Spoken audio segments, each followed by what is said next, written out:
And Anjali, with your permission and support, we will start timely. Yes, Gauri, I will hand over to you. नमस्कार. वासवी कन्यका मातेला शतशः प्रणाम करून आजच्या या स्टोरी टेलिंगच्या प्रोग्रामला सुरुवात करूयात. सर्वप्रथम इथे उपस्थित असलेल्या सर्व वाम सदस्यांचे मी मनापासून स्वागत करते. आजचा हा प्रोग्राम आपण जो सादर करत आहात ह्याच्यामध्ये उपस्थित असणाऱ्या संगीताताई राजकोंडावर, ज्या आपल्या जागतिक कार्यवाहीच्या महासभा महाराष्ट्र वाम महिला विभागाच्या सचिव आहेत, त्यांचं मी स्वागत करते. त्याचबरोबर मंजुषा भास्करवार, अध्यक्ष वाम महिला विभाग पुणे, तसंच दीपाली निर्मलवार, रती चौडावार व बाकी उपस्थित सर्व सदस्यांचं मी मनापासून स्वागत करते. आज हा प्रोग्राम चालू करण्यापूर्वी आमच्या पुणे विभागातर्फे उपस्थित असणाऱ्या मेंबर्स कडनं जे वर्षभर प्रोग्राम होणार आहे त्याच्याविषयी थोडक्यात माहिती सांगावी अशी मी सर्वांना विनंती करते. सर्वात प्रथम मंजुषाताई भास्करवार. थँक्यू. वाम पुणे महिला विभागात मला प्रेसिडेंट अध्यक्षाचं स्थान दिल्याबद्दल धन्यवाद. आणि आपण जो आजचा कार्यक्रम स्टोरी टेलिंग पासून सुरू करतोय, तर ह्या प्रोजेक्टला मी स्वतः हँडल करणार आहे. आणि आजची पहिली स्टोरी मीच सांगते आहे, पण एव्हरी टाइम मी नाही राहणार.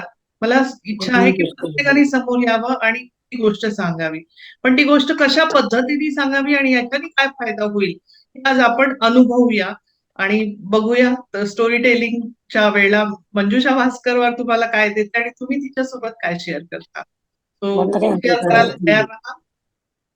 आजचा आपण कार्यक्रम मराठीत घेतोय पुणे विभागाकडून. येस, धन्यवाद मंजुताई. आता मी दीपाली ताई निर्मलवार सचिव आहेत पुणे वाम विभागाच्या, त्यांना विनंती करते की 2 शब्द बोलावे. हा, येस. वॅम मध्ये जे आम्ही इंट्रोड्यूस करणार आहे, बेसिकली माझं बॅकग्राऊंड असं आहे की I am into events. I have my own event company and almost 17 वर्षांपासून I've been working into events. अगदी with श्री आयुर्वेदा, गुरुदेव त्यांच्यासोबत पर्सनली वर्क केलंय मी, and with Ayush department. So इथे पण what I am going to try to bring in is events. आपण events कसे करू शकतो आपण वॅम मध्ये. सो जे काही इव्हेंट्स असेल, all of us definitely me lead karel, but all of us together have to do it. And besides that, kunalahi zari, whether it is Manjusha, whether it is me, whether it is Rati, Sangeeta of course is from Maharashtra, but besides that kunalahi kahihi help लागली वॅमच्या कोणत्याही city मधनं, we are very much there to help you all. Right, Manjusha? Thank you, Dipali. That's about it. आता मी रती चौडावार, जे कोषाध्यक्ष आहेत पुणे वाम महिला विभागाच्या, त्यांना विनंती करते की त्यांनी स्वतःच्या कार्यप्रणालीविषयी थोडक्यात माहिती सांगावी. हॅलो एव्हरीवन, माझं नाव रती चौडावार. गौरीने अर्ध तर सांगितलंच आमच्याबद्दल. तर मला मंजुषाताई आणि संगीताताईंनी ऑपॉर्च्युनिटी दिली, खरंच म्हणजे I am very grateful for that. Okay, तर 12 इयर्स मी HR मॅनेजर म्हणून वर्किंग करते, म्हणजे IT companies, manufacturing, pharmaceutical, different varieties of the industries. So that's it. Okay, वर्षभर काही प्रोग्राम हे करणार असेल तर त्याच्याविषयी थोडक्यात. येस, आम्ही आता हे स्टोरी टेलिंग फर्स्ट घेऊया, नंतर फेस्टिवलचे इम्पॉर्टन्स घेणार आम्ही, त्याच्यानंतर wealth management, how financially each and every one can stand by own, अशा टाईपचं आम्ही काहीतरी सेशन्स किंवा प्रोजेक्ट करूया. आम्ही थोडस शॉर्ट मध्ये आम्ही त्याच्यावर केलेले अजेंडा, पण एलॅबोरेट करण्यासाठी आम्हाला थोडासा टाइम लागेल. फर्स्ट आम्ही स्टोरी टेलिंग पासून स्टार्ट करतोय. Let's see how's the response. Yeah, okay, thank you Rati. And myself, Gauri Siddham Shettiwar, one of the member of Pune WAM committee, and as a coordinator I am joined here. आणि माझा जो सध्याचा programme मी हाती घेत आहे तो programme आहे म्हणजे आपल्या सगळ्यांच्या ओळखीचा आणि माहितीतला म्हणजे सण. आता इथपासून जे सण चालू होत आहेत ते प्रत्येकाच्या घरी साजरे केले जातात, पण प्रत्येकाच्या घरी असलेले ते सगळे कॉमन सण वेगवेगळ्या पद्धतीने साजरे होतात. याविषयी मी तुम्हा सगळ्यांकडनं एक अपेक्षा करते किंवा अशी माहिती हवी अशी मी हे ठेवते की मला तुमच्याकडे थोडक्यात जर माहिती भेटली, काही फोटोग्राफ भेटले, काही व्हिडिओज भेटले, तुमच्याकडे जे मागच्या वर्षापर्यंत प्रोग्राम झाले त्याचे शॉर्ट्स मध्ये फोटोज आणि व्हिडिओ जर तुम्ही मला प्रोव्हाइड केले, त्याच्याप्रमाणे मी प्रॉपर अॅक्युमुलेट करून त्याची व्हिडिओ बनवीन आणि त्याची माहिती प्रत्येक सण आपल्या समाजात कसा साजरा केला जातो त्याची थोडक्यात माहिती सांगेन. हा असा माझा एक वेगळा करण्याचा प्रयत्न केलाय प्रोग्राम. पाहू आता सगळ्यांना किती आवडतो. धन्यवाद. आणि हा स्टोरी टेलिंगचा प्रोग्राम करण्यापाठीमागे जे हेतू उद्देश आहेत ते मेन म्हणजे आहे की आपण आपली फॅमिली, आज हा आपला वामचा जो ग्रुप आहे हा आपल्या समाजाचा आर्यवैश्य समाजाची एक फॅमिली आहे. ह्या आर्यवैश्य समाजा फॅमिली मधल्या आपल्या ज्या छोट्या छोट्या फॅमिलीज आहेत त्यांना आपण एक आपला परिवार जो म्हणतो त्या परिवाराची रिलेटेड आता तर आपला हा जो परिवार आहे ह्या परिवारांमध्ये जो समन्वय साधला जातो हा परिवार समन्वय हा आजच्या स्टोरी टेलिंगचा मेन टॉपिक आहे. परिवार आहे तर सगळं आहे. परिवारात सुख शांती समाधान आहे तर सगळं आहे. पण कसं करायला पाहिजे, काय करायला पाहिजे, प्रत्येकापाशी अनुभव आहे, पण तरी सुद्धा कधी कधी काय काय अनुभवात आपण मागे पडतो. अशा काही गोष्टी आपल्या अनुभवातून, कथेतून किंवा कोणाच्या सांगण्यातून ह्या गोष्टी आपण सुधारत जातो.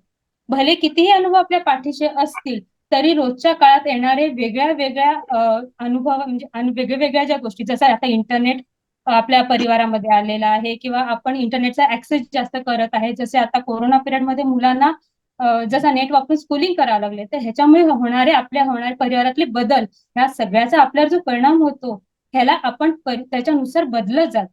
तर ह्या अशा वेळेस परिवारात समन्वय कसा साधला जातो हा विषय घेऊन आज आपल्या समोर स्टोरी सांगायला येतात मंजुषाताई भास्करवार.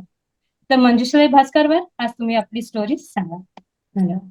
ओके, तर स्टोरी टेलिंग याचा काय इम्पॅक्ट असतो आणि काय फायदा होतो यांनी हे आपण आज मराठीत बोलतोय कारण की पहिली स्टोरी आहे महाराष्ट्रात. थोडं मराठी लँग्वेज सोबत आपण कम्फर्टेबल राहतो. आपल्या मनातले जे काही विचार असतात ते फ्रीली आपण आपल्या टंगमध्ये सांगू शकतो. तर म्हणून आपण पहिला, आणि जर रिक्वेस्ट आली बाहेरच्या स्टेट मधून वगैरे तर will try to go for English, Hindi, other language also. पण एक्झॅक्टली याने फायदा काय होतो आणि काय काय कारण आहे का आपण घेतलेलं आहे त्याच्यासाठी मी सगळ्यात आधी मी गोष्ट सांगणं सुरू करेल. सगळ्यांना शांत राहायचंय आणि शांततेने ऐकायचंय. त्याच्यानंतर गौरी तुमच्या समोर एक एक प्रश्न ठेवेल तर तिथे तुमचं मत द्यायचं. जर तुम्हाला असं वाटत आहे की कागद पेन घेऊन बसायचं तर बसू शकता आणि त्याच्यावर तुमचं मत द्यायचंय. कसं? तर सगळ्यात पहिले ऐकूया स्टोरी, गोष्ट. गोष्ट सगळ्यांनाच आवडते पण ही स्टोरी गोष्ट थोडी इमोशनल आहे म्हणून शांततेने ऐकाल. आजच्या या गोष्टीचं नाव आहे पप्पा. वपू काळे सगळ्यांना माहित आहेत आणि वपू काळेंची ही जी गोष्ट आहे पप्पा, ही मी खूप वर्षांपूर्वी 20 वर्षांपूर्वी प्रेझेंट केली होती आणि ही मला 1 तासाची गोष्ट लहान अगदी 10 मिनिटात लिहून दिली होती. 10 मिनिटाची ती माझ्या आईने.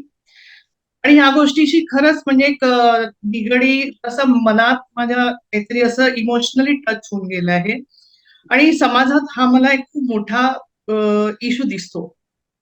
तर ऐकूया पप्पा. व.पु. काळे यांची ही एक कथा. नानासाहेब देशमुख हे नाव आम्हाला तसं अपरिचित नव्हतं कारण देणगीदारांच्या यादीत पहिल्या 5 मध्ये त्यांचं नाव असायचंच. गुरुजींनी सांगितलं होतं की नानासाहेब देशमुख हे माझे वडील. त्यांच्या लग्नापूर्वी माझा जन्म झाला म्हणून त्यांनी मला आश्रमात ठेवली. नंतर 3 वर्षांनी त्यांचं लग्न झालं आणि त्यांच्या आई वडिलांना पसंत असलेल्या मुलीशी त्यांनी लग्न केलं आणि आज 18 वर्षानंतर मला ते न्यायला येणार होते. मी आश्रमात बसले असतानाच देशमुख माझ्याजवळ आले आणि म्हणाले, संध्याकाळी 6:30 वाजता तयार राहायचं, आपल्याला घरी जायचंय. पण 18 वर्षानंतर एक गृहस्थ मला भेटतो आणि वडील ह्या नात्याने मला का घेऊन जातो? माझा ह्याच्यावर विश्वासच बसत नव्हता. पण गुरुजींच्या आज्ञेने मी ती गोष्ट मान्य केली. देशमुख यांच्या गाडीतून मी त्यांच्या घरी गेले. दारातच एका बाईने भाकरीचा तुकडा ओवाळून माझी दृष्ट काढली, पायावर पाणी घातलं आणि मला कडकडून मिठी मारली. तिच्या डोळ्यातून अश्रूची धार ओघत होती आणि कुणालाही कुणी न सांगता मला प्रेरणा व्हावी तशी मी म्हणाले, आई आई. मिळाले डोळे पुस. मला रडायला मात्र आलं नाही. देशमुख, आई, सुरेश, रमेश ही माझी 2 भावंड, या सर्वांनी मिळून मला त्यांचं पूर्ण घर दाखवलं. शेवटी एका बंद दरवाजासमोर येऊन उभे राहिलो.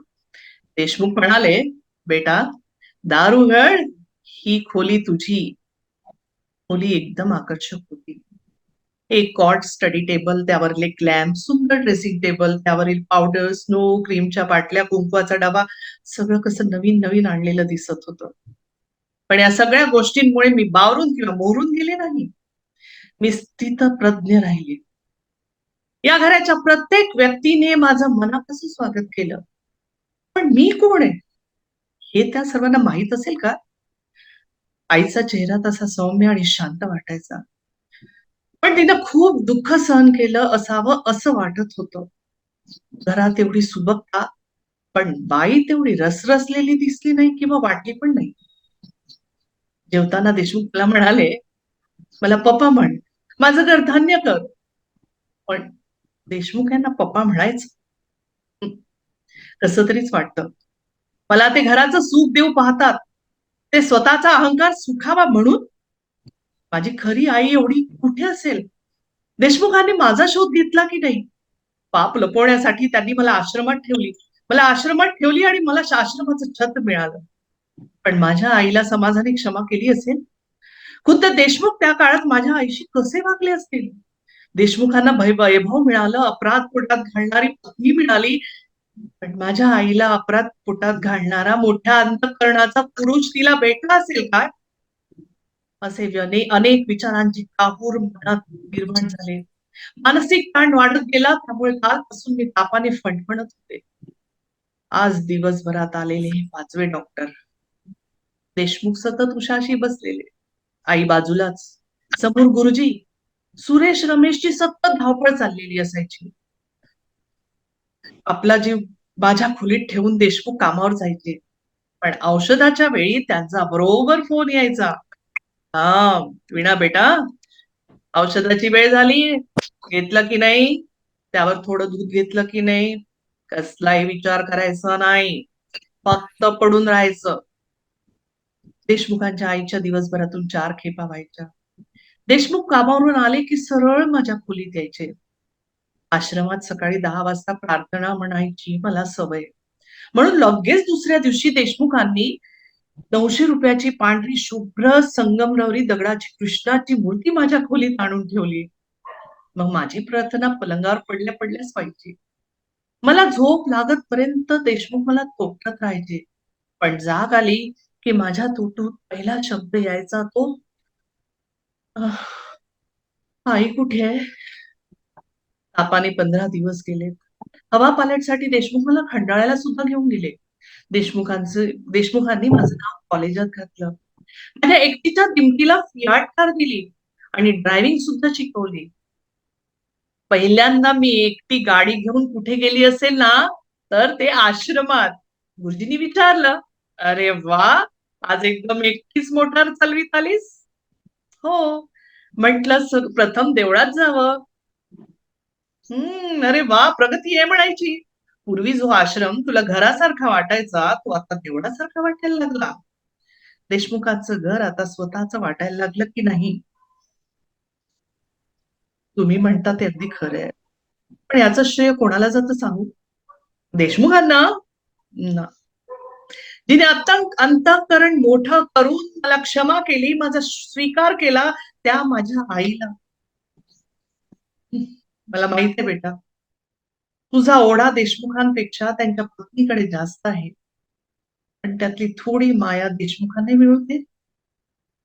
पण पण काय, मला देशमुखांबद्दल अपार आदर वाटतो, मत्सरही वाटतो. अंतःकरण झुकतं, पण हलत नाही. असं का व्हावं हे कळत नाही मला. माझा कॉलेजात वेळ चांगला जाऊ लागला. कॉलेजात मी मोटर घेऊन जायची, त्याचं सर्वांना फारच कौतुक वाटायचं. घरी तर अनेकदा दृष्ट काढली जायची आणि दृष्ट काढण्यात आजीचा पुढाकार असायचा. एकदा आम्ही सगळे नाटक बघायला गेलो.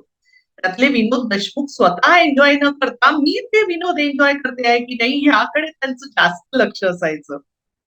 मी त्यांना हसायला हवे होते, फुलायला हवे होते, रसरशीत व्हायला हवे होते. मी MA होईपर्यंत 6 वर्ष कशी गेली हे कळलं सुद्धा नाही. या 6 वर्षाच्या कालखंडात एकच दुःखाचं गालबोट लागलं आणि ते म्हणजे माझ्या आजीचा, देशमुखांच्या आईचा मृत्यू. मी MA झाले. कॉलेजमधल्या एका प्राध्यापकाशी माझं लग्न ठरलं. विवाह सोहळा अख्ख्या मुंबईत गाजला. हनीमून शिमल्याला जायचं ठरलं. निरोप देत असताना भरलेल्या डोळ्यांनी देशमुख गडकऱ्यांना म्हणाले, माझ्या वीणाला सांभाळा हं. देशमुख निरोप देण्यासाठी उभी. गाडीची वेळ झाली. तितक्यात माझ्या ओठातून शब्द फुटले. मी देशमुखांना म्हणाले, तुमच्यासाठी मी काय करू सांगा? वीणा बेटा, वीणा बेटा, विचारलं म्हणून सांगतो, अंतःकरणातून सांगतो, फक्त फक्त एकदा मला पप्पा म्हणून हाक मार बेटा. अगं मी यासाठी सारं आयुष्यभर वाट पाहिली ग, मला पप्पा म्हण. माझ्याही डोळ्यात पाणी आलं. मी त्यांना पप्पा म्हणणार तोच गाडी सुटली आणि मी नुसता हातच हलवत राहिले. देशमुखांची मूर्ती दूर दूर जाऊन नंतर दिसेनाशी झाली. मधुचंद्राहून परतले आणि सगळेच शुभग्रह मात्र वक्री व्हावे अशा घटना घडल्या. मेंदूची नस अकस्मात तुटल्यामुळे केवळ 4च दिवसात आईने जगाचा निरोप घेतला. आईच्या अकाली मृत्यूला आपणच जबाबदार आहोत हेच देशमुखांनी मनात घेतलं. लेकीला न्याय देता देता सप्तपदी चाललेल्या आपल्या पत्नीवर सहजच मोठा अन्याय करून बसतो हेच त्यांच्या मनाने घेतलं. त्याची शुद्ध हरपली. कधी काळी शुद्धीत बोललेच तर माझं नाव घ्यायचे. माझी एकच इच्छा अपुरी राहिली असं ते सारखं म्हणायचे. काल 11:30 वाजता देशमुख वारले. 4 वाजता अंत्ययात्रा, 7 वाजता सगळं सगळं संपलं. माझं सांत्वन करायला एकाही माणसाला सोडू नका असं बजावून ठेवलं होतं मी. पण पण कोण कोण ते समोर? कोणीतरी उभं राहिलंय. हे तर गुरुजी. बेटा, गुरुजी, गुरुजी, बेटा, मन घट्ट आवर. वीणा बेटा, ऐक माझं, ऐक. वेडे पायी किती रडणार आहेस? त्या माणसासाठी, नानासाहेबांसाठी रडतेस तू? हे पाहून मला बरं वाटलं बेटा. गुरुजी, गुरुजी, मी कुणासाठी रडते हेच मला कळत नाही. असं असं काय होतंय मला नाही कळते. असं असेल तर मी सांगतो. हातून अन्याय घडला या जाणीवेचे दुःख हे आहे तुझं. कुणाबद्दल? नानासाहेबांबद्दल. ते कसं? वीणा बेटा, मन घट्ट कर. खरं तर हे सगळं सांगण्याची वेळ नाही तरी पण बोलतो, कारण हसताना प्रतारणा झाली तरी चालेल पण रडताना होऊ नये म्हणून सांगतो आणि मला स्वतःला हा ताण सहन होत नाही म्हणून सांगतो. गुरुजी, गुरुजी, मला भीती वाटते. खरंच पोरक पोरक वाटतंय. काय सांगणार आहात तुम्ही देशमुखांबद्दल? देशमुख यांचा आणि तुझा कसलाही संबंध नव्हता हे सांगणार होतो. होय बेटा, ऐक आज. मला एका दमात सगळं सांगून घेऊ दे. नानासाहेबांची पत्नी हीच तुझी खरी खुरी आई. लग्नापूर्वी तिने तुला जन्म दिला. तिचं बाळंतपण आश्रमाने केलं. नियमाप्रमाणे आम्ही तुला ठेवून घेतली आणि आईला घरी पाठवली. तुझ्या जन्मानंतर 3 वर्षांनी तुझ्या आईचा आणि देशमुख यांचा विवाह झाला आश्रमात. आश्रमाच्या नियमानुसार देशमुखांना तुझ्या आईने सगळं सांगायला हवं होतं, पण तिच्यात तेवढं धैर्य नव्हतं. लग्नानंतर ती तुला विसरू शकली नाही आणि आतल्या आत ती जळत राहिली. एवढं वैभव होतं, तळ हातावर झेलणारा नवरा होता, आई वडिलांसारखं प्रेम करणारे सासू सासरे होते, दृष्ट लागेल अशी लवकुश सारखी जोडी होती. पण तुझ्या आठवणीने बेटा, तुझ्या आठवणीने तुझी आई तडपत होती. तिचं दुःख जाणण्याचा प्रत्येकाने प्रयत्न केला, पण ती गप्प राहिली. देशमुखांचे वडील वारल्यावर सहनशक्तीचा कडोलोट झाल्यानंतर त्या मायेने हकीकत देशमुखांना सांगितली. ते सगळे आरोप त्या भल्या माणसाने स्वतःवर घेतले. कारण पोटच्या पोराचा पाय घसरला तर आईबाप क्षमा करतात, पण सुनेचा पाय घसरला तर तिला क्षमा नाही. हे जाणून देशमुखांनी कलंक, तो सगळा वाईटपणा आपल्या माथीवर घेऊन तुला घरी आणले. तुझ्या सहवासात त्यांना खरं खुरं वेड लागायला लागलं. ते तुझ्यावर प्रेम वर्षाव करू लागले आणि एवढं सगळं होऊन सुद्धा तुझ्या आईचं रूप दुःख रतीभरही कमी झालं नाही. ती तुझी खरी खुरी आई मुलगी असूनही ती तुला प्रेमाचा वर्षाव करू शकत नव्हती. वात्सल्याची भूक दाबून ठेवावी लागली तिला. तू समोर दिसत होतीस, पण वर्षाव करायला बंदी होती.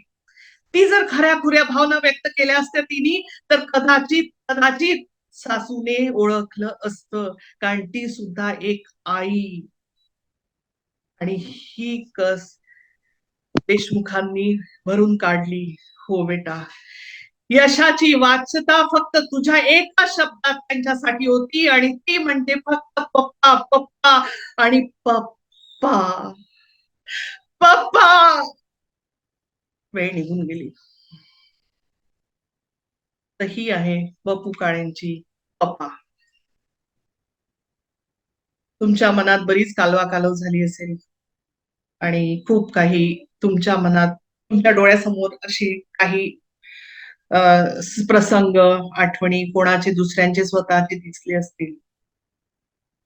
आता ह्याच्यावर आपण प्रश्न घेऊया. आता मी हा प्रश्नांसाठी गौरीला सांगते. गौरी. धन्यवाद मंजुषाताई. तुम्ही इतक्या छान पद्धतीने स्टोरी सांगितली की जणू असं वाटत होते की ती व्हिडिओ चालू आहे डोळ्यासमोर. पूर्ण असं जाणवत होतं की आहे एक मुलगी आहे, एक आई आहे, एक बाप आहे, पूर्ण घटना घडत आहे, पूर्ण सर्व जाणवत होतं. खूप खूप छान, धन्यवाद. आजच्या स्टोरी टेलिंग मधून ना प्रत्येकाला काही ना काही जाणवलं असेल. माझी आई आता ऐकत आहे, आणि माझ्या बाबांनी मला जे शिकवलंय सगळं, आजचं जे पूर्ण म्हणजे जी काही मी घडली आहे, ही फक्त स्टोरी नाही, त्यांनी मला लाईफ स्किल्स पण दिलेले आहेत. तर त्यांना धन्यवाद. बोलायचं सर. Yes, continue Gauri. तर आजच्या ह्या स्टोरी टेलिंग मध्ये त्यांनी जी कथा सांगितली आहे, त्या कथेला काही मोरल होतं, काही त्याच्या पाठीमागं काही ना काही अशी कथे पाठीमागं एक उद्देश लपलेला होता. हा प्रत्येकाला जाणवतो. प्रत्येकाचे स्वतःचे काही प्रश्न असतील तर ते सुद्धा आपण डायरेक्टली विचारू शकता, किंवा मला एक प्रश्न आहे डायरेक्टली, आधी मी सुरुवात करते. मेन म्हणजे प्रत्येकाला ह्याच्यातलं मोरल काय वाटलं ते कोणी काही सांगू शकत असेल, आधी ते सांगायचा प्रयत्न करा. थोडी नाही, ठीक आहे. थोडक्यात मी सांगते. आश्रमात राहते ती मुलगी, आणि तिच्या वयाच्या 18व्या वर्षी तिचे वडील तिला घेऊन येतात घरी, आणि त्यांची इच्छा असते की पप्पा म्हणावं तिने. पण तिला राग असतो त्यांच्यावर की यांनी मला आश्रमात का ठेवलं, आणि तिला वाटतं तिचा मोठेपणा आईचा की तिने म्हणजे आपण जे म्हणतो की लग्नाच्या पूर्वी झालेले बाळ, त्याला आपण असं लिगल मानत नाही, किंवा समाजात त्याला एक स्थान नसतं. तर ते बरं तिला सहन करावं लागतं, तर फक्त वडिलांमुळे. पण जेव्हा वस्तुस्थिती तिला कळते हे सगळं, त्यांनी देशमुखांनी का लपवलं, ती वेळ निघून गेलेली आहे, आणि ती फक्त पप्पा ओरडत राहिली, पण ते ऐकायला ते तिथे नाही आहेत आता. याच्यावर ओव्हरऑल तुम्हाला काय वाटलं? मोरल ऑफ द स्टोरी म्हणजे काय वाटलं तुम्हाला ते सांगा, आणि अगदी 2 लाईन मध्ये. त्या काळात, हो, त्या काळामध्ये पण अशा गोष्टी घडत होत्या, पण त्यांनी पहिलं असं झालं तरी पण त्यांनी त्याच पोरीशी लग्न केलं, परत पुढे संसार केला. पण त्यांची एक चूक झाली की त्यांनी म्हणजे तिला विश्वासात घेऊन ते तिला सांगायला पाहिजे होतं, तिला आणायला पाहिजे होतं, किंवा त्याच्या बायकोला तेवढं फ्रीडम द्यायला पाहिजे होतं की तू बोल, असं मला वाटतंय. थँक्यू गौरी. Okay, thank you. तुम्ही जे मत मांडलं त्यासाठी खूप खूप धन्यवाद. प्रत्यक्षात इथं मोरल जे मला वाटलं की आपण आपल्या नात्यासोबत प्रामाणिक असावं. आपल्या नात्यात असलेल्या ज्या काही गोष्टी असतील चांगल्या वाईट त्या आपल्या पार्टनर सोबत डिस्कस कराव्यात. त्यातून मार्ग नक्की निघतो असंच असेल असं मला वाटतं. ओके, पुढचा प्रश्न मनीषा ताई कोण बोलणार आहे? अच्छा बोला. बोलू मी बोलू. आता ही स्टोरी मी लहानपणापासून ऐकलेली आहे. बापू काळेंची स्टोरी आहे ही.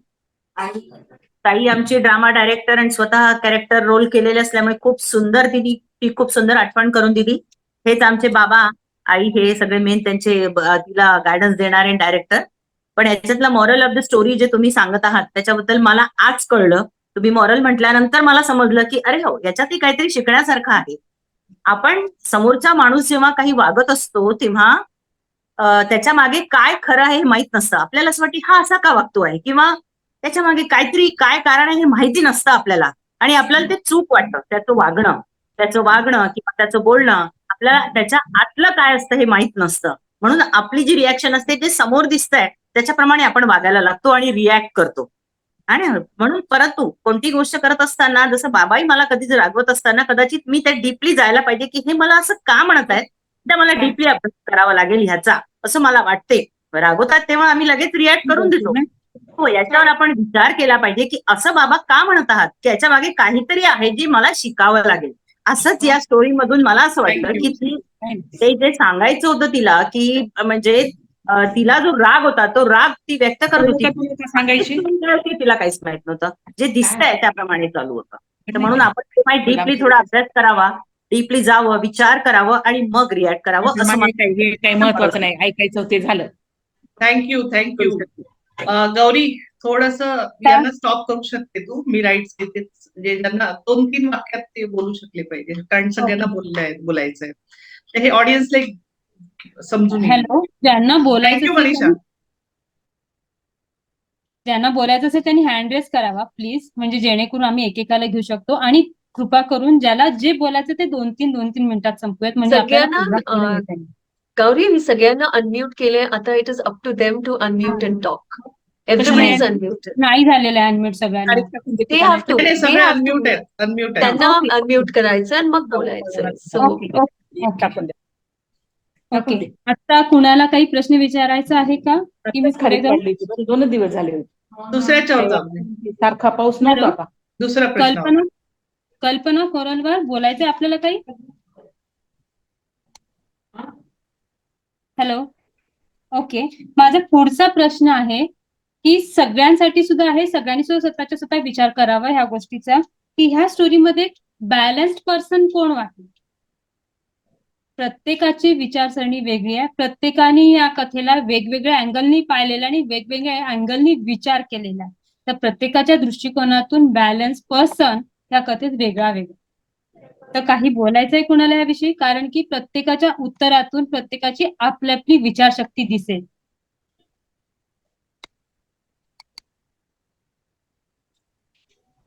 हॅलो.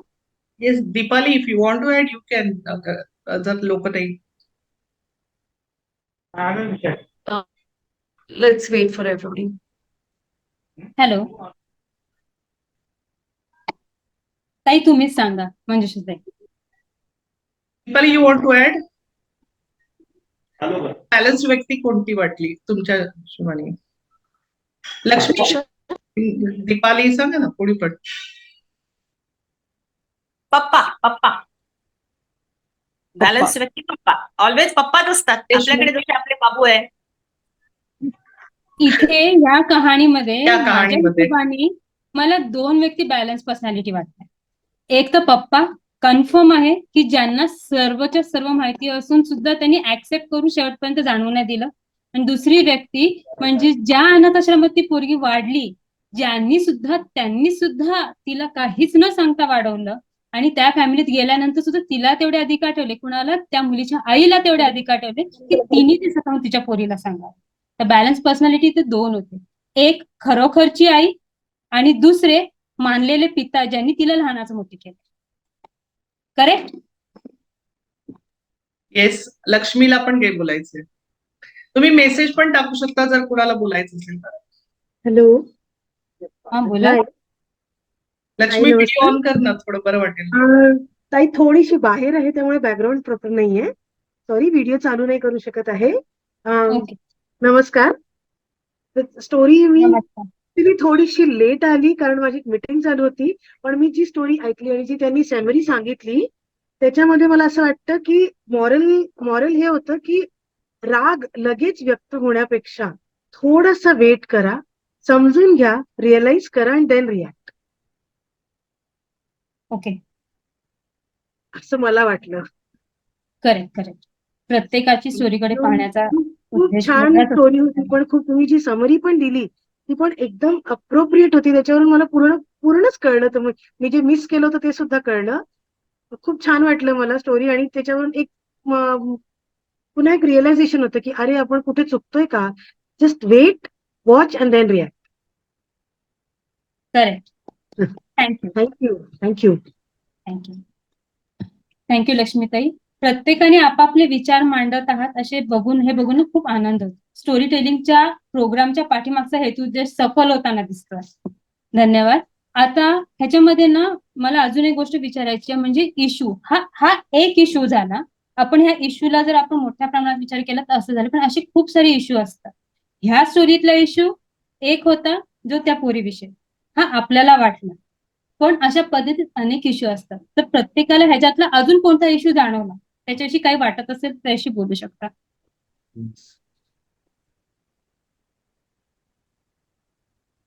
हॅलो. येस, तुम्ही बोलू शकता. रोहिणीताई, तुम्हाला मत द्यायचंय तुमचं?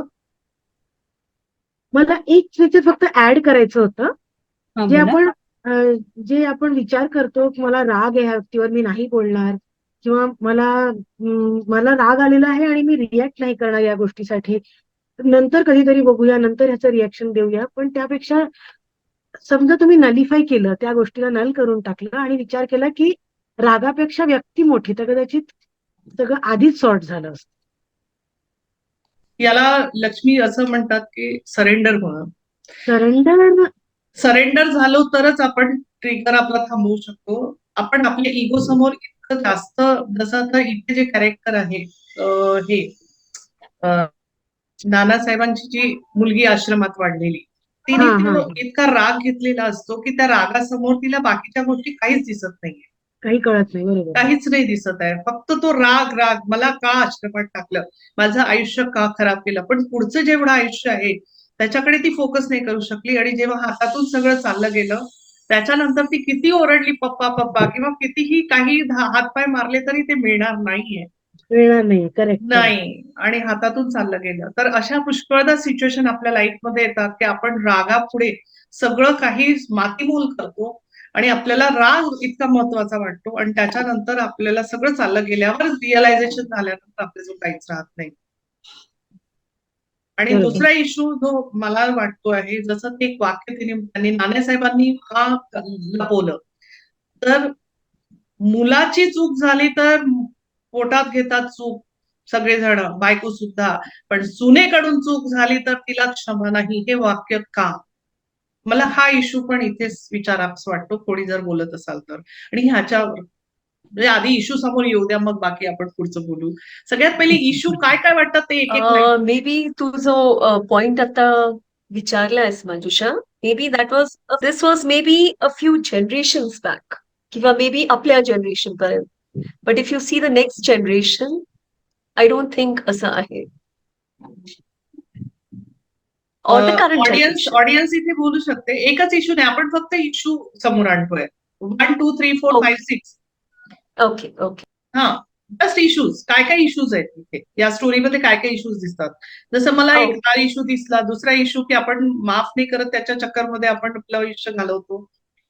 जसं ती आश्रमात राहिली तर ती नानासाहेबांवरती मन असून सुद्धा पप्पा नाही म्हणू शकली कारण तिचा राग होता की मला आश्रमात का टाकलं. अजून असे काय इश्यूज तुम्हाला वाटतात? Yes Manisha, repeat, you can talk. पवित्रताईंना बोलायचं आहे. हॅलो. Yes yes. बोला. मी पण थोडंसं लेट जॉईन झाले, पण तुम्ही नंतर शॉर्ट मध्ये जी स्टोरी सांगितली त्यावरून मला काय वाटतंय की इथं असं होतंय की समोर दोघांचंही बरोबर आहे. का? तर समोरच्याला तिकडचा आकडा 9 दिसतोय पण मला 6 दिसतोय. एक माझं मत की त्या मुलीच्या ठिकाणी तिच्याही आयुष्यातले जे क्षण होते लहानपणापासूनचे ते इम्पॉर्टंट होते. आणि इकडे आईच्या किंवा वडिलांच्या जागी पाहायचं गेलं तर त्यांनाही ही सामाजिक परिस्थिती अशी होती की ते एक्सप्लेन करू शकत नव्हते. एक मला असं वाटतंय की दोघांच्याही ठिकाणी दोघांचं बरोबर आहे आणि दोघांनाही तशाच अडचणी होत्या. That's it. इश्यू हे आहेत. करेक्ट. अजून कोणी? प्लीज बोला. आजचा हा प्रोग्राम त्यासाठीच आहे. ही कथा जी आहे ती इन जनरल आहे की ज्याच्यावर आपण डिस्कशन करू शकू आणि त्यातून काही नवीन शिकू शकू. जर अजून कुणाला काही मत मांडायचं असेल तर प्लीज बोला. सगळे स्पीकर आहे इथे जॉईन झालेले. संगीता तू पण बोलू शकते. येस मनीषा तुला वाटतं बोलू शकते परत बोलू? नाही, आता कसं आहे, आपली एक संस्कृती आहे, हे भारतीय संस्कृती आहे. कितीही आज लेडी वर गेली, आज ती कलेक्टर जरी झाली, मुख्यमंत्री जरी झाली, गव्हर्नर जरी झाली, तरी पण तिचे काही लिमिटेशन्स आहेत, त्या आहेत. शेवटी तिला त्या पद्धतीने राहावंच लागतं आणि ते ऍक्सेप्ट करावंच लागतं. म्हणजे हा एक वादाचाच विषय राहील जन्मभर नेहमीसाठी, की मग लेडीच्या चुकांना का ऍक्सेप्ट केल्या जात नाही, सुनेच्या चुकांना, म्हणजे सुनेच्या. सासू सून हे याच्या बाबतीत काही असं आपण ओपिनियन देऊच शकत नाही, कारण सगळ्यांना असं वाटतं की मुलगी म्हणजे सून आणि मुलगी अगदी सारखीच असावी. जसं सासूनी सुनेला मुलीसारखंच करावं किंवा सुनेनी सासूबाईंना आईसारखं मानावं, असं असं सतत या चेंजेस करण्याचा प्रयत्न किंवा प्रत्येक घरांमध्ये असं होत असतं, करत असतात, सगळेच प्रयत्न करत असतात. इव्हन सासूकडून पण होत असते आणि सुनेकडून पण होत असते, पॉझिटिव्ह अँड निगेटिव्ह. पण तरी सुद्धा काही काही गोष्टींचे लिमिटेशन्स हे ऑटोमॅटिक येऊन जातात, कारण आम्हाला तसे संस्कार, त्या विचार हे सगळे लागू आहेत. त्याच्यामुळे आपल्याला त्याच्यात काही वाद करण्यात अर्थ नाही असं वाटतं. म्हणून मला नाही वाटत याच्यावर मी काही ओपिनियन त्या बाबतीत देऊ शकते. चूक किंवा बरोबर हा विषयच नाही राहिलेला आता, असं मला वाटतं. Manisha, I'll just counter you here. आता मी परवा read Sushmita Sen's interview, and Priyanka Chopra. So त्यांचं माहितीये, it was view जे मला पटलं. I'm taking their names because मला पटले त्यांचे views. It was about की why should a mother-in-law be a mother? Let her be a mother-in-law. Why should a daughter-in-law be a daughter? Have a nice relation as in-laws also. Why do you want to enact as somebody else? You know, it was very simple, but the philosophy was so good. की मला खरंच ते पटलं. Yes, be in your place. You accept she's going to be a mother-in-law. अगदी तुमचं relation cannot be like daughter and mother. It'll be like daughter-in-law, but a nice relation. का तुम्हाला ते रिलेशन चेंज करायचंय? Just have a good relation, बस. It was simple philosophy, पण मला ते खूप पटलं. So I am just putting up this point इथे. It was like nice and simple, that's all. हे रिलेशन खरंच तुम्ही म्हणता ते अगदी करेक्ट आहे. These are the things we need. आपण बोलतोय फक्त इश्यूज. काय इश्यूज दिसत आहेत काउंट करा. हा. तर आश्रमात का ठेवावं लागलं? बिकॉज ऑफ तो इश्यू. देन ती का नाही बोलू शकली? Because of issue. नानासाहेबांना ते प्रेम का नाही मिळालं? Because of issue. So like that तुम्ही फक्त इश्यू बोला. इश्यू बोलल्याशिवाय आपल्याला कळतच नाही की आपण म्हणजे जेव्हा पण फक्त प्रॉब्लेम फोकस नाही करायचे. We need to just understand what are the things we face. म्हणजे सोसायटीमध्ये काय काय गोष्टी होतात आणि ह्याच्या सगळ्यामध्ये इम्पॉर्टंट काय आहे तर फॅमिली हार्मनी, पारिवारिक सुख. पारिवारिक सुखाला तडा किंवा पारिवारिक सुखाला जेव्हा आपल्याला चटका बसतो तेव्हा आपण शोधतो की अरे इश्यू काय आहे. सो आजचे जे स्टोरी टेलिंग आहे that is only for that understanding. कधी इश्यू छोटे असतात, कधी मोठे असतात, पण फक्त आधी समजून घेणं जरुरी आहे. जसं डॉक्टर म्हणतो की डॉक्टर पहिले निदान शोधतो. अरे झालं काय आहे? जर तुला पायाला लागलाय तर मी हेडेकची गोळी नाही देऊ शकत ना. सगळ्यात पहिले मला प्रॉब्लेम समजणं जरुरी आहे. तसं सोसायटीमध्ये हार्मनी माझी डिस्टर्ब का होते, माझा पीस का डिस्टर्ब होतो, त्याच्यासाठी मला सगळ्यात पहिले महत्वाचा आहे इश्यू समजणे. इथला सगळ्यात मोठा इश्यू होता तो सोशल वरनं जे आपल्या प्रेशर असतं ना, सोशल प्रेशर, हा सगळ्यात मेन आपल्या फॅमिलीला डिस्टर्ब करतो. ओके, तर बाकी आपण फॅमिली next- मधले मेंबर सुद्धा तयार असतील तरी जर सोबत जो आपल्यावर तुझा फोटो यायचा असेल तर व्हिडिओ हे हा मग कॅमेरा. हा तिला कळू दे ना. हा, सुधागन मामा, येस, बोला बोला मामी. नाही, तीच बोलते का? मीच बोलते. अगं आजच्या जगामध्ये सासू आणि सून, सासूला कितीही सासूने प्रयत्न केला किंवा सुनेने प्रयत्न केला, तू गोष्ट हा थांबन, तरी ते असं होत नाही ग. आता मला तरी असं वाटतंय की दोघांचं पण असं, अगं एखादी छोट रोपट आपण काढून दुसऱ्या ठिकाणी आपण लावतो, तशीच गोष्ट त्या घरातून सून आपण इकडे आणतो. हा, तिला थोडं रुजायला, तिला करायला सगळं थोडा वेळ लागतो. ती वेळ ती वेळ आपण सासूनी द्यायला पाहिजे पहिले. काय म्हणजे तिला समजून घ्यायचं, तिला हे करायचं. म्हणजे समजल्यानंतर इशू हा आहे की एक मुलगी एका फॅमिलीमधून दुसऱ्या फॅमिलीमध्ये जाते, तेव्हा तिला काही प्रॉब्लेम्स दिसतात. सेट व्हायला वेळ लागतो. माय हा तेच इशू. थँक्यू. तर तेच म्हटलं. त्याच्यासाठी हे जरी तू किती जरी म्हटलं ना की आपण सोल्युशनवर नाही जातो, आपण फक्त समजून घेतोय की प्रॉब्लेम कुठे येऊ शकतो. हा प्रॉब्लेम ते तर नाहीच आहे म्हणा. सोसायटीमध्ये कामासाठी पण बाहेर निघाल्या लेडीज, हो. त्यांना वर्कप्लेसला पण प्रॉब्लेम येतो. इश्यू आहे. तेच म्हटलं. ते तर आहे. थँक्यू. Gauri, next question. छान एकदम माझा नेक्स्ट क्वेश्चन यायच्या आधीच मला ना काकूने सुरुवात केली सोल्युशनवर येण्याचा. आपले जितके काही इश्यूज आहेत ना त्याच्याचं सोल्युशन आपणच शोधत असतो पर्सनल लेवलवर, पण जेव्हा आपण सोशल लेवलवर शोधायचा काय असू शकतो, हाच माझा प्रश्न होता पुढचा. लोकांचा माइंडसेट बदलला पाहिजे. पण इतक्या सहजासहजी नाही होणार माइंडसेट चेंज. आजही आपण किती इक्वॅलिटी म्हणतो, पण माइंडसेट बदलला पाहिजे. त्याच्याशिवाय चेंजेस होणार नाही. झालंय, भरपूर चेंजेस झाले. सिंगल पॅरेंटिंग सुद्धा आता चालू आहे. फक्त आई किंवा वडील ते पण मुलाला वाढवून मोठं करून नावारूपाला आणतात. पण काळाप्रमाणे इक्वॅलिटी म्हणतो, पण ही स्टोरी बदलायला पाहिजे. आता ही स्टोरी बदलायला पाहिजे. ही कोण बदलवणार? तर नॅचरली स्टोरी टेलिंगचा उद्देश हाच आहे की जे काही आहे इश्यूज, त्या इश्यूजला आपण कंप्लेंट वर न नेता आपण काय करतो, कंप्लेंट. बरोबर. Manjusha, issues can be here is also की तुमचं upbringing. Everybody has a different upbringing. Exactly. So, it can be different Yes. cultural differences असतात. Cultural difference is also issue. Exactly. So, basically summing up is these are the issues kind of. Yes. Correct. ह्या इश्यूजला solution कोण आणू शकतं? या इश्यूजवर solution काय आहे? Solutions.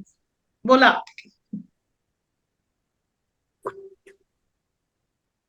आता मला वाटतं सगळ्यांनी बोलावं, सगळ्यांनी एकेकाने बोलावं, जरुरी आहे हे. सो येस, रती, तू पण ऍड कर. मामा, तुमचं पण मत सांगा. बाबा, अहो तुमचं मत सांगा म्हणते. जेंट्सनी पण बोलायला पाहिजे. हा फक्त लेडीजचा कार्यक्रम नाहीये. हा माहिती आहे. सासू आणि सुनेनी एक एक पाऊल पुढे येऊन हा प्रश्न सोडवावा. हा, गुड. अजून बस असं मला वाटते. दोघांनी पण एकमेकांच्या बरोबर मनात आहे. जी काय असेल आधी ती सोडवावी आणि एक एक पाऊल पुढे जायचं. 6 आणि 9. सासूला 9 वाटत आहे तर सुनेला 6 वाटत आहे. सासूने ऍक्सेप्ट केलं. बरोबर आहे. नेक्स्ट, चला लवकर बोला. बाबा इतक्या फास्ट बोलू नाही शकणार पटापट, बरं, पण तरी बोला. मी कमी शब्दात तुम्हाला सांगितले. मला माहिती आहे त्यांच्या मनात तेच विचार आहे, कारण मी बोलायला गेली की ते हो करत होते, म्हणजे त्यांचे तेच विचार आहे. म्हणजे आता एन्व्हायरमेंट, कल्चरल हे सगळं म्हटलं ना जसं, तर बाबांनी आम्हाला तिघी मुलींना मुलांसारखं जरी वाढवलं तरी 7च्या घरात स्ट्रिक्ट होतं. मुलांसोबत खेळताना माझी आई किंवा बाबा सोबत राहायचे. तर ह्याच्यात फिअर ऑफ काय होतं, समाज काय म्हणणार, मुलीवर ट्रस्ट आहे की नाही ते तर डाऊटेबल माहिती, क्वेश्चन मार्क आहे. पण समाज काय म्हणणार, ह्या चक्करमध्ये आपण बऱ्याचशा गोष्टी ऍक्शन घेतो. बरोबर की चूक, नो वन कॅन डिसाइड. सगळ्याच गोष्टी बरोबर आहे, सगळ्याच गोष्टी चूक आहे जर आपण मानलं तर मला असं वाटतं, माझं मत आहे, सोल्युशन आपण दुसरीकडे बघण्यापेक्षा स्वतः उभं राहायचं स्वतःसाठी आणि स्वतः सोल्युशन काढायचं. हे माझं मत आहे. Gauri, over to you. Correct correct correct correct. कोणताच प्रॉब्लेम हा सॉल्व्ह होऊ शकत नाही असं नसतो. प्रत्येक ठिकाणी जिथं प्रॉब्लेम आहे तिथं सोल्युशन आहे. या सगळ्यात मेन मोरल आहे ह्या स्टोरीचा. डायरेक्टली वन थिंग तिथे ही गोष्ट बोलायची आहे की तो सोल्युशन आपण शोधायचा असतो. तो सोल्युशन तिथंच असतो. आपण त्याला नजरअंदाज करतो. रागानी असेल किंवा प्रेशरनी असेल किंवा टेन्शननी असेल, काही असेल, तो सोल्युशन सॉल्व्ह करण्यासाठी निवडण्याचा मार्ग आपल्यापाशी असतो. फक्त तो त्या डोळसपणे तो शोधावा लागतो आणि त्याच्यावर कार्य करावं लागतं. बस. लास्ट स्पीकर घेऊ रोहिणीताई. येस शिल्पा. मंजू, मी बोलते. हा बोला बोला. मी म्हणते का, मी पहिली स्टोरी ऐकली नाही पूर्ण, तरी पण यांच्या सगळ्यांच्या उत्तरावरून किंवा प्रश्नावरून मी बोलते आहे की मला असं वाटते की आपण रागावर नियंत्रण ठेवून आणि शांतपणे राग येईपर्यंत आल्यानंतर थोडं शांत बसून नंतर आपणच आपला जर विचार केला शांत डोक्याने, तर पहिले चूक कुणाची आहे बरं, चूक नसेल सोल्युशन काढायचं. म्हणजे वाद न करता संवाद जर साधला तर सगळे प्रश्न सॉल्व्ह होऊ शकतात. आणि जर पुढचा व्यक्ती जर एक पाऊल पुढे आला तर आपण एक पाऊल पुढे जायला पाहिजे, म्हणजे आपलं कॉम्प्रोमाइज होऊ शकतं. पुढचं पाऊल टाकायला ऍक्शन कोण घेणार? मोठ्याने घ्यायची, कारण का तर मोठ्यांमध्ये नम्रपणा असतो. नम्रपणा मोठ्याने घ्यायचा असतो आणि नम्रपणा असेल, प्रत्येकामध्ये नम्रपणा असेल ना, तर ह्या सगळ्या गोष्टी होऊ शकतात. खरी गोष्ट आहे.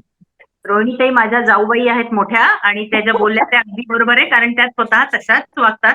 आम्हाला जावासारख्या मोठ्या बहिणीसारख्या आहेत, म्हणून त्या सांगत आहेत. अगदी करेक्ट आहे त्यांचं. गौरी, ते जे व्हिडिओसाठी त्यांनीच नाव दिलेलं आहे तुझ्या त्यांनी. रोहिणीताई तयार आहेत. ओके, मी बोलेन त्यांच्यासोबत. मी बोलू का? कोणाबद्दलही राग करण्यापेक्षा किंवा त्यावर रुसवा-फुगवा करण्यापेक्षा त्या व्यक्तीच्या ठिकाणी स्वतः उभं राहून पाहायचं, मग आपल्याला त्यांची चूक दिसणार नाही. आता आपण आजचा जो सरासर पूर्ण प्रोग्राम झाला स्टोरी टेलिंगचा, त्याच्यात सगळ्यांनी सहभाग घेतला, सगळ्यांनी आपापली मतं मांडली, आणि ज्यांनी इथं मतं मांडली त्या मतांवरनं आपण प्रत्येकाने काही ना काही त्याच्यातून स्वतःमध्ये घेतलं असेलच. त्याचा काहीतरी उपभोग होईल, पुढे उपयोग होईल, मी अशी अपेक्षा करते. तरी सुद्धा तुम्हा सगळ्यांना एकदा विनंती करते की आजच्या या स्टोरी टेलिंग प्रोग्रामचा आणि आजच्या सांगितलेल्या कथेचा तुम्हाला काय वाटतं ह्याचा फीडबॅक आपण ग्रुपवर द्यावा, अशी मी विनंती करते.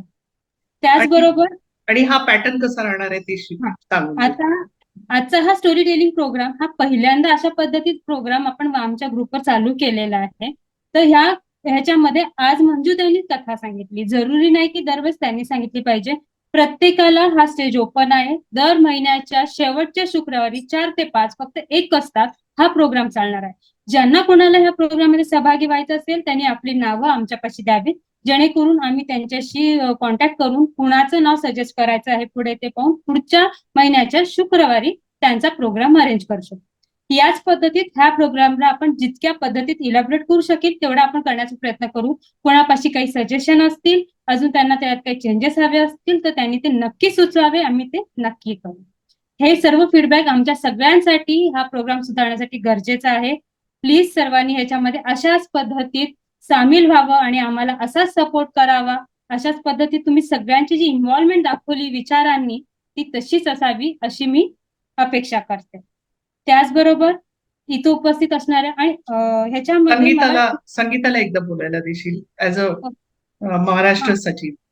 हा, संगीता राजकुमार ज्या जागतिक आर्यवैश्य महासभा महाराष्ट्राच्या वाम महिला विभागाच्या सचिव आहेत, त्यांना मी विनंती करते की 2 शब्द बोलावे. येस, खूप छान मंजुषा, स्टोरी खूप छान सांगितली आणि इतकी इमोशनल आणि सुरुवातीला इतकी इंटरेस्टिंग वाटत आणि हळूहळू त्या भावना हे होत गेल्या, इमोशनल झाली स्टोरी. It's really good. अशा स्टोरीज सांगत आणि प्रत्येकाने ते आपल्या लाईफशी रिलेट होतच कुठेतरी रियालिटीवर. It's very good idea, good idea. आणि प्रत्येकाचे प्रश्न प्रत्येकाने बोलून दाखवावे, म्हणजे इट्स अ जनरल, असं काही नाही प्रत्येकाच्या लाईफला ते म्हणजे आयुष्यात ते आलेलं आहे असं नाही. व्हॉट इज इट जनरल, म्हणजे बरेच लोकांना आयडियाज येतील आणि कोणाला काही नकळत सोल्युशन पण मिळेल असं मला वाटतं. हा पॉइंट म्हटला जसं चांगलं झालं का? काय मंजुषा, सुरुवात छान केली तुम्ही कार्यक्रमाची. खूप छान वाटलं मला की काहीतरी आपले आमचे महिला मंडळ खूप चांगला कार्यक्रम करताय. मला खूप आनंद होतोय की असंच कार्यक्रम घेत जा. मंजू, खरं तुला अभिनंदन. धन्यवाद काका. मामा, ओके. तुमचे मार्गदर्शन नक्की नेहमीच राहतात. लहान असतानापासून मला मिळत गेले आणि त्याच्यामुळेच आम्ही आज इथपर्यंत पोहोचलो आणि पुढच्या पिढीला आम्ही मार्गदर्शन करू असं विचार करतो. यस. स्टोरी टेलिंग हे माध्यम आहे आणि ह्याच्या थ्रू आपण करतोय. हे संगीता, तू जो प्रश्न आता म्हणजे जसं एक वाक्य वापरलं की जनरल बोलतोय, आपण स्टोरी टेलिंग मध्ये जे काही आपलं इनपुट देतोय तो जनरल देतोय, पर्सनल नाही. कारण माझं मत आहे बरोबर आहे. आपण सगळ्यांच्या समोर जनरलच बोलायला पाहिजे. पण तुम्हाला जर केव्हाही वाटलं केव्हाही. की मला पर्सनल काहीतरी इश्यूज आहे आणि मला हे सॉल्व्ह करायचे आहे, तर आमच्या ह्या जर म्हणजे आमची कमिटी जी आहे पुणे महिला विभाग, दीपाली ती पण काउन्सिलिंग मध्ये आहे, संगीता पण सांगते, मी करिअर काउन्सिलर आणि कॉर्पोरेट ट्रेनर आहे, रती आहे जी PR आणि ओव्हरऑल कंपनीज मध्ये खूप चांगलं काम करते, गौरी पण आहे. आम्ही सगळे मिळून तुम्हाला मदत करायला तयार आहे. फक्त तुम्हाला समोर यावं लागेल आणि आपला प्रॉब्लेम सॉल्व्ह करा. प्रॉब्लेम सॉल्व्ह करायला, मदत मागायला बिलकुल घाबरू नका. आम्ही तयार आहोत आणि सॉल्व्ह केला तरच we will get family harmony. जर परिवाराला सुखी ठेवायचं असेल तर पहिले स्वतःला सुखी ठेवा आणि स्वतःला सुखी ठेवण्यासाठी दुसऱ्यांना दुःखी नाही करायचं. हे जरुरी आहे. खूप छान. इझिली कनेक्ट होऊ शकता आमच्याशी केव्हाही. प्रॉब्लेमला मोठं होऊ देऊ नका, हा उद्देश. पुढच्या स्टोरीसाठी येस गौरी. हा, तर आता ह्या प्रोग्रामच्या समाप्तीच्या पूर्वी मला एकच सांगायचं आहे, परत तुम्ही असे जॉईन व्हा पुढच्या महिन्याच्या शेवटच्या शुक्रवारी 4 ते 5 दरम्यान नवीन स्टोरी आणि नवीन स्टोरी टेलर सोबत. धन्यवाद.